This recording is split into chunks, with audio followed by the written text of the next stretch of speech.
and welcome everyone to a very special edition of Finding a Better Way. This is actually like a Fridays with friends, but it's not quite a Friday. I just do these things when I can. So today I have a very special guest with me. Her name is Erika Anderson. Why don't you introduce yourself to my blogosphere? Hello, I'm Erika Anderson, and I'm a transitional year intern at BAMC. I'm in the United States Air Force, and I'm going to be doing flight medicine this upcoming year. And I've been writing about my life and my travels and all my adventures on my blog, and that's captainwanderlustmd.com. So that's a little bit about me. Yes, no, that's a very nice summary. I will be diving into everything she just said. Me and Erika, so as she mentioned, she's an intern, just like me. And we actually went to medical school together, and we found ourselves here in San Antonio together, along with like 9 other people from our med school. So it's been nice. So as many of you know, this vlog is all about finding a better way. And that means finding a better way to do things that I've discovered myself, or interviewing people who I feel have found a better way of pursuing their passions. So Erika, I ask you, what is it that you're passionate about, and how have you found a better way of pursuing it?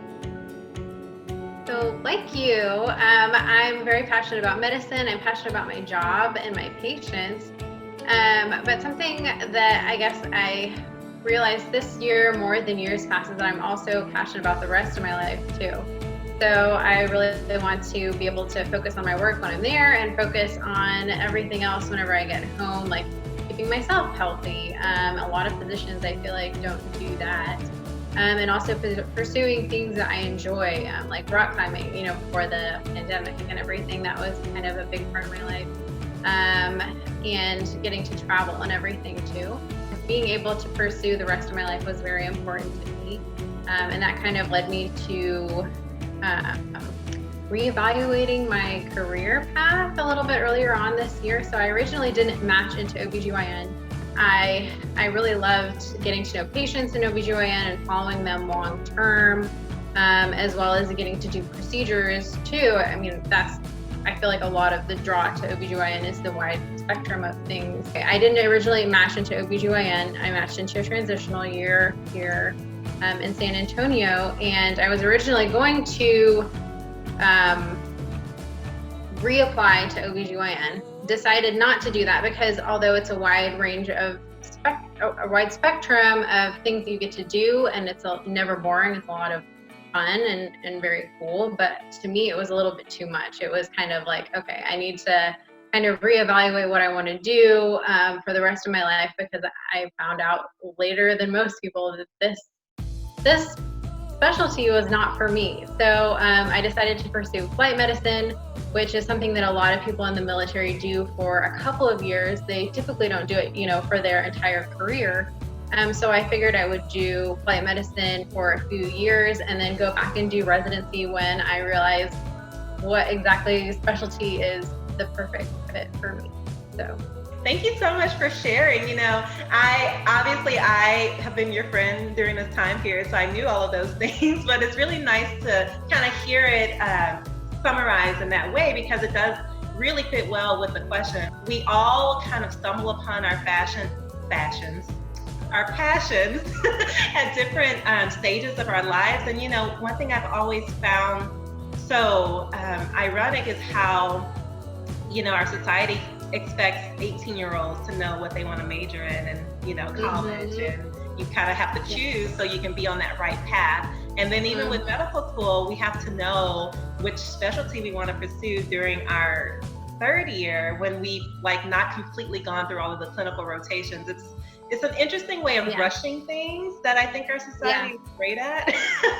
So I'm very inspired by the fact that you had the courage to take a step back, to reevaluate, and then really make a better informed decision in the future, while also doing something super productive in the meantime. And so that being said, you mentioned in one of your articles on your blog about flight medicine and how you were interested in pursuing it, and now you will be pursuing it. So if you want to tell the blogosphere, what are you most excited about for this next phase of your journey, the flight medicine part?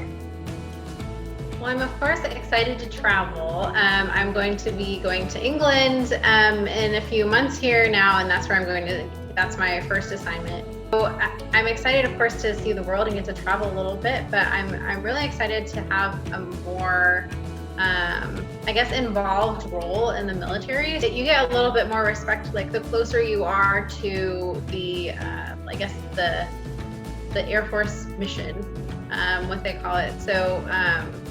I'm excited to be kind of closer to the mission and closer to pilots and everything with my first assignment. So I'm really excited to do that. And I think you mentioned that you'll learn how to fly, right? I will. Yeah, that's part of it. We're most of the time we're not going to be the main pilot. We're going to kind of ride along with everyone, and the fighter pilots make us feel cool, but we will learn how to fly Air Force aircrafts, which is awesome as well, and I'm super excited for that too. Yeah, same here. I mean, it's just cool. It is cool. Like, I'm excited to know you. Thanks. As you mentioned that you're excited to travel, and that's something that I noticed on your blog that you write about a lot, and I always enjoy following you on Instagram for all of your different travels as well. One article you mentioned how you found a way to travel cheap to New Zealand, and I thought that was very informative, and I will be taking notes. But I was just wondering, how did you become so travel savvy? Like, how did you pick up and collect these tips along the way?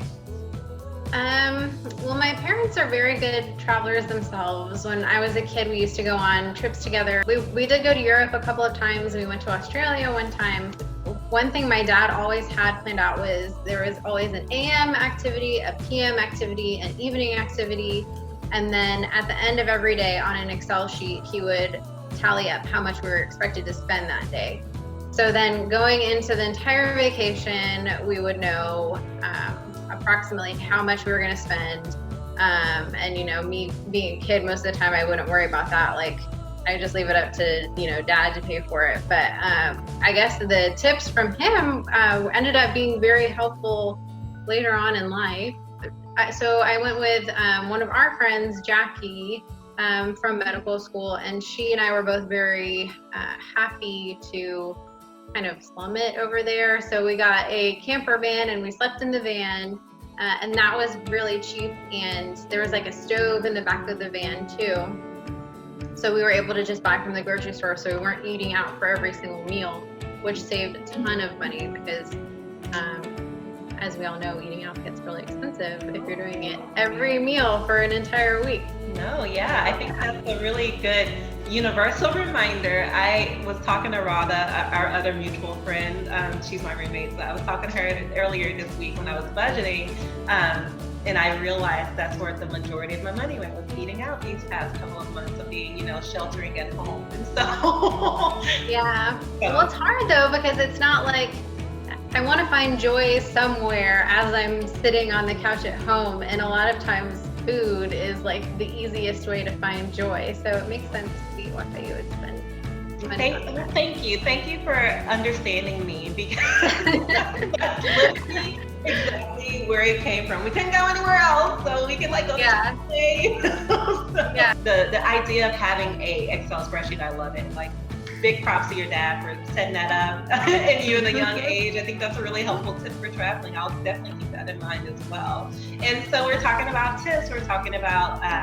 finding ways to be creative by sheltering at home. We're still technically sheltering at home. That's why we decided to do our Zoom interview. This is a finding a better way first. This is the first time I've done a recorded Zoom interview. So thank you for being a trailblazer.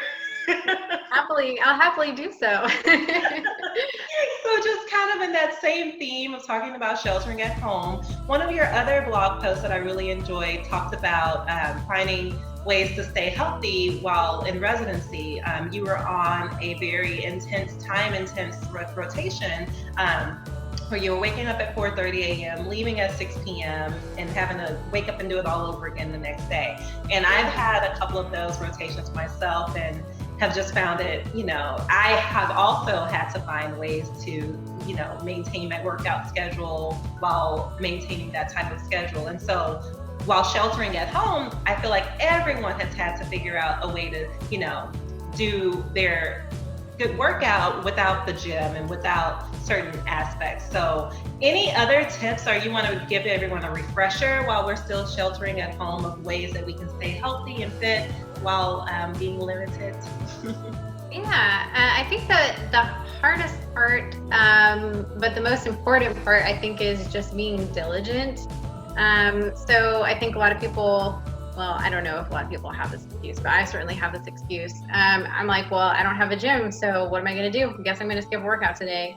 But I think being diligent with myself is probably the best advice that I can give, is not letting that be an excuse, because there are tons of workouts online. I follow some people on Strava that have been posting, like, are you familiar with Strava? No.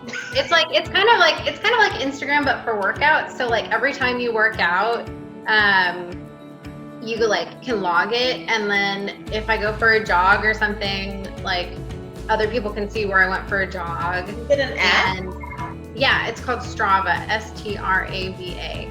Cool. And so other people will log their workouts in there, and I've seen a lot of people are doing something called like 90-day fix. I don't know if you've heard of that, but that's something I've seen on Strava. Yeah, I hadn't heard of it either until I saw someone doing it on Strava, but it's like an online like body weight workout, I think. And then they send you like little cups to like portion your food in and everything. But it looks really good. But so I didn't even intend to talk about Strava, but Strava has definitely been helpful, obviously, because I'm finding out about like new ways to work out at home. But I've just kind of returned to like my tried and true insanity workout while I've been working out at home, and I finally been able to like follow the full 2-month plan. So that's really impressive. I find it very easy to fall off of those bandwagons. So very good for you. Yeah, well, I think Strava is good too, because like you can like give kudos to everyone. Like if I saw that like my dad did a workout, I can give him kudos on there, and then he can give me kudos for doing a workout. So it's kind of nice to like keep each other motivated and everything. No, I love that. Thank you so much for sharing that. I hope that other people were just as lost as me and hadn't heard of it, because now you know what to do in order to stay motivated to work out. Yeah, it's really helpful.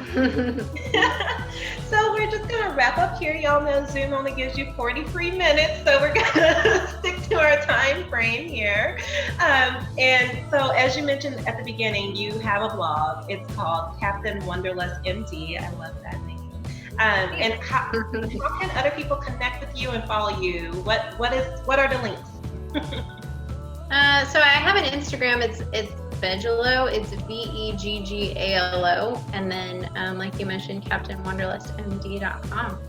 Well, I will do my little movie magic and link that to the like little ticker tape below so that everyone can see it, and then also in my description box below, everyone will be able to see it. So any final words, tips, little tidbits you want to share with the blog before we go? Like my mantra every day has just been to like live with intention, because it's so easy to just like ADD on your phone and like let the day go by without really accomplishing anything. So that's just kind of my mantra and what I'm telling myself, so maybe other people can benefit from that too.